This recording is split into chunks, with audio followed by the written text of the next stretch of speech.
আমরা সবাইকে নিয়ে কাজগুলো করব।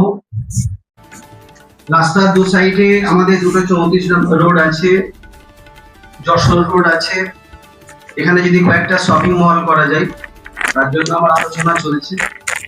আমার পিছনে একটা মন্দির আছে, আমি ভোটের আগে বলেছিলাম ও মন্দিরে কিছু একটা কাজ করার জন্য।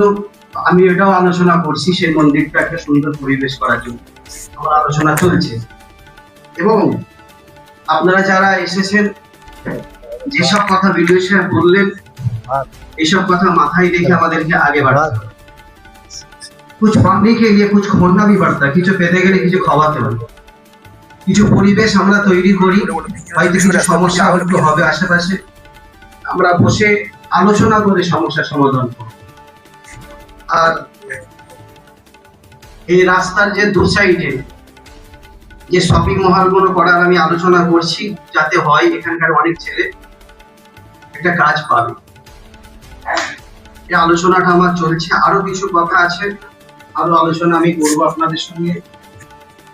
আপনারা ভালো থাকেন, সুস্থ থাকেন। আমাদের ম্যাডাম এসেছেন নতুন, ওদের পাশে থাকবেন। আমরা সব ভালোভাবে কাজটা করবো। সকলে ভালো থাকেন, ধন্যবাদ।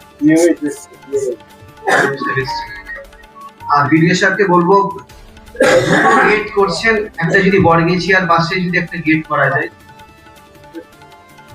বর্গেছি আর বাসে তারাবেড়িয়া পঞ্চায়েত ওটা করা হচ্ছে। আমরা খতিয়ে দেখবো, এক্ষুনি করা যাচ্ছে না। ভবিষ্যতের জন্য আমরা চিন্তা করবো, কারণ যত জায়গায় গেট করবে তত জায়গায় মানুষের কাজ হবে, হবে এবং সবসময় ক্লোজ কিন্তু হবে। আমরা দুটো এন্ট্রি পয়েন্টের থেকে বর্গেছিয়া যাওয়ার রাস্তা, সেটা আমাদের রাখতে হবে।